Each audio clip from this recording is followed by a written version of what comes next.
Los ecos de la selva. ¿Por qué los mayas nunca desaparecieron?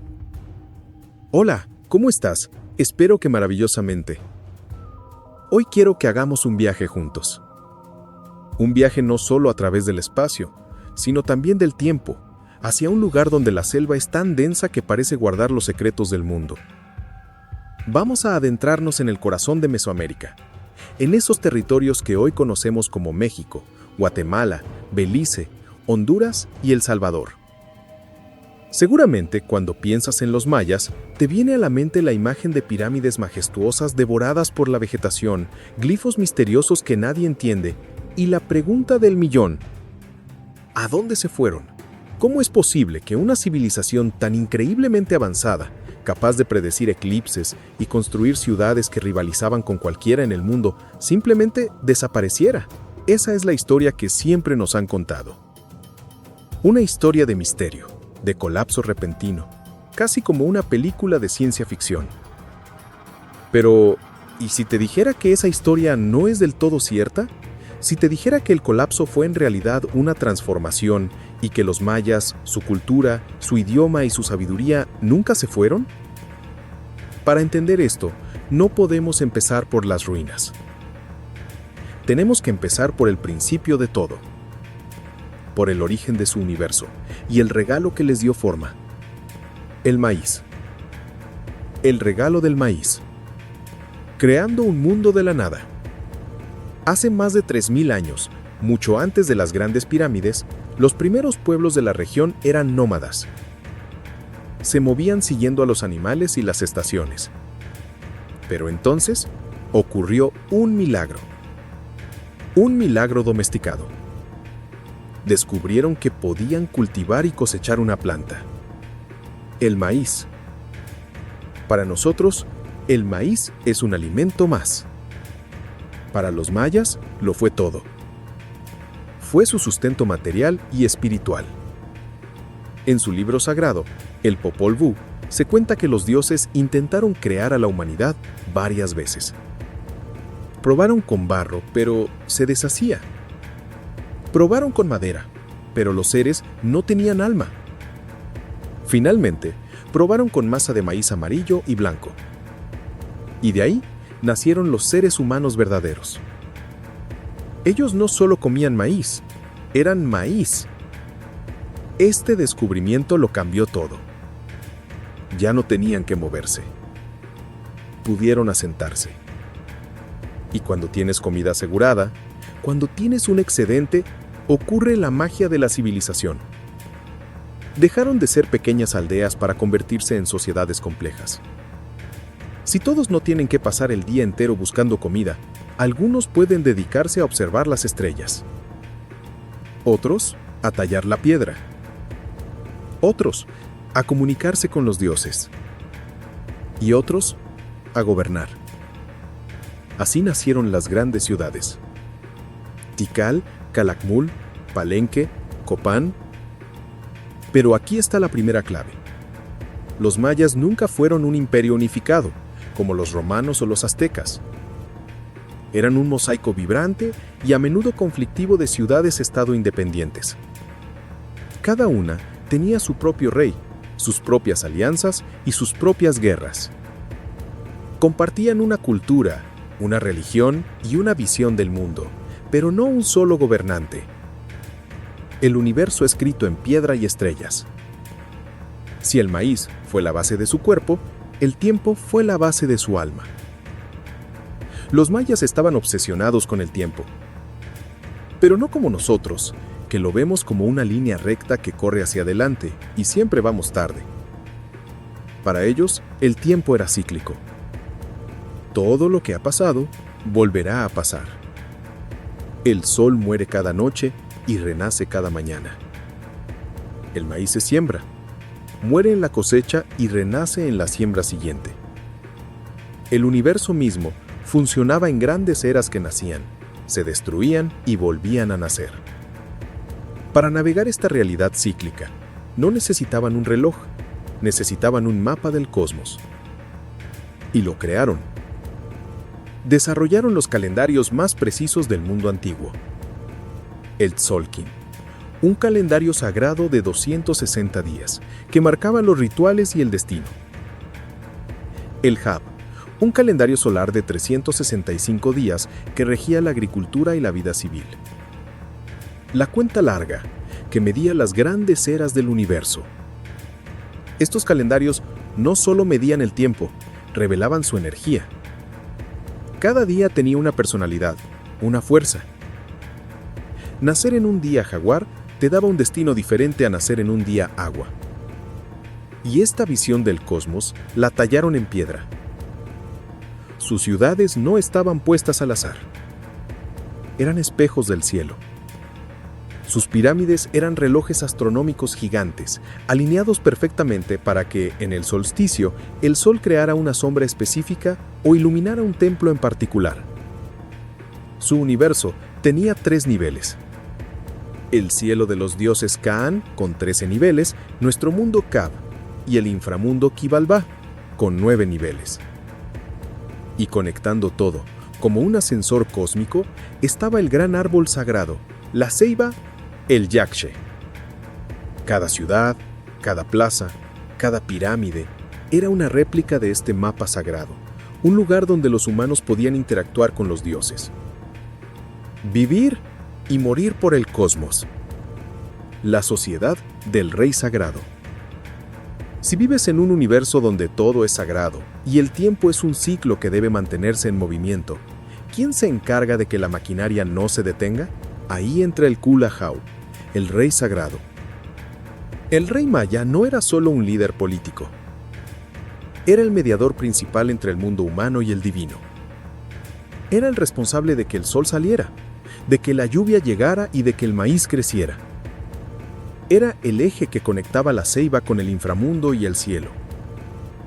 Para lograr esto, el rey y la élite, sacerdotes, escribas nobles, tenían que alimentar a los dioses. Y aquí es donde llegamos a un tema que nos incomoda: el sacrificio. Para los mayas, el universo funcionaba por reciprocidad. Los dioses les habían dado la vida hecha de maíz y el tiempo. Los humanos debían devolver esa energía. La sustancia más preciada, la que contenía la esencia de la vida, el Kul, era la sangre. El acto ritual más importante no era necesariamente el sacrificio de prisioneros, aunque ocurría en contextos de guerra, sino el autosacrificio.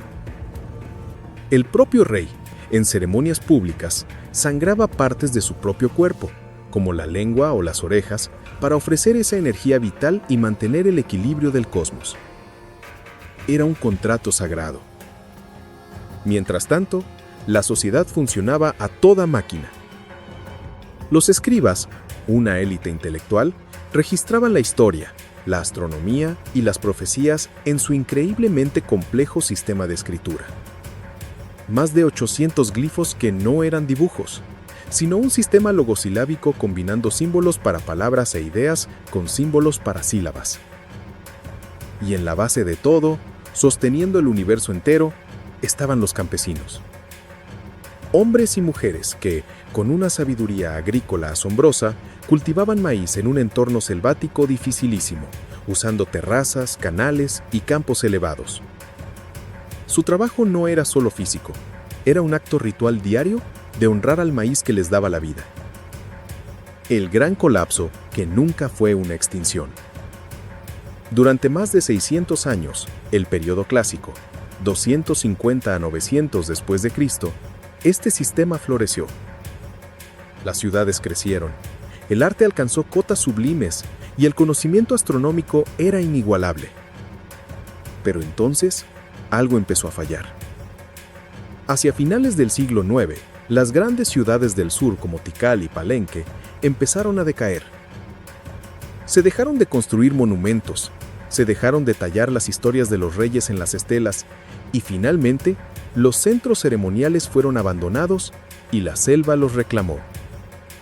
Este es el misterioso colapso. Pero no fue un misterio. Fue una tormenta perfecta, una convergencia de factores que rompieron el contrato social. Factor ecológico. Las poblaciones crecieron demasiado. Para alimentar a tanta gente y construir templos, talaron enormes extensiones de selva. Esto erosionó el suelo, que perdió sus nutrientes. Estaban sobreexplotando su hogar. Factor climático. Justo cuando su sistema agrícola estaba al límite, el clima cambió. Los estudios demuestran que hubo sequías terribles y prolongadas entre el 820 y 870 después de Cristo. Dejó de llover. Factor político. ¿Qué hacen los líderes cuando los recursos escasean? A menudo, en lugar de unirse, luchan. Las guerras entre las ciudades-estado se volvieron más frecuentes y desesperadas. Factor ideológico, el más importante. Aquí se rompió el contrato. El Kaulahau tenía un trabajo: asegurar la lluvia y la cosecha a través de sus rituales. Pero el rey sangraba, y la lluvia no llegaba. Hacía más ceremonias, y el maíz se secaba. El pueblo miró a sus líderes, cuyos rituales habían fallado, y simplemente dejaron de creer. El sistema de reyes divinos se desmoronó. ¿Y qué hizo la gente? Lo más lógico del mundo. Se fueron. No se evaporaron. No se los llevaron los extraterrestres. Simplemente recogieron sus cosas y migraron. Abandonaron los grandes centros ceremoniales, que ya no tenían sentido, y se movieron. Algunos fueron al norte, a la península de Yucatán, donde nuevas ciudades como Chichén Itzá y Uxmal tomaron el relevo. Otros, la gran mayoría, volvieron a lo básico, a comunidades rurales más pequeñas, a la vida en la milpa, más sostenible, más humana. El sistema político colapsó. La gente no. La civilización maya no murió, se transformó. La voz viva del jaguar. Y esto nos lleva al presente. La conquista española, siglos después, fue brutal. Se quemaron códices, se impuso otra religión y se intentó silenciar un idioma. Pero la resistencia maya fue y es increíble. Cuando quemaron sus libros, guardaron su historia en el lugar más seguro que existe: la memoria. La tradición oral. Las abuelas contaron las historias del Popol Vuh a sus nietos. Los rituales del maíz se siguieron haciendo, a veces a escondidas. El idioma se siguió hablando en casa. Hoy, más de 7 millones de personas se identifican como mayas. Hablan más de 30 lenguas mayas distintas. Si viajas a las tierras altas de Guatemala o a las comunidades de Chiapas, la cultura no está en un museo. Está viva. Está en el mercado, en la forma de sembrar, en el respeto por la tierra y en la visión del tiempo. Los mayas no son un misterio arqueológico. Son un pueblo contemporáneo, vibrante, que lucha por su identidad y su territorio. Han sobrevivido a colapsos climáticos, guerras internas y conquistas externas. La grandeza de los mayas no está solo en las pirámides que construyeron. Está en su profunda resiliencia, en su capacidad de adaptarse y perdurar. Su historia no es una tragedia sobre un final misterioso. Es una lección épica sobre la continuidad de la vida. Los mayas nunca se fueron. Siguen aquí. Solo tenemos que aprender a escuchar los ecos de la selva. Ha sido un verdadero placer compartir este viaje contigo. Espero que te haya resultado tan fascinante como a mí. La historia está llena de matices, y la de los mayas es una de las más ricas que existen. Si te ha gustado este enfoque y quieres seguir explorando grandes temas de la historia, la ciencia y el arte con esta misma profundidad y calidez, te invito a visitar nuestro canal. Tenemos mucho más contenido preparado para ti. Y, por favor, déjanos tus comentarios aquí abajo. ¿Qué fue lo que más te sorprendió de esta visión de los mayas?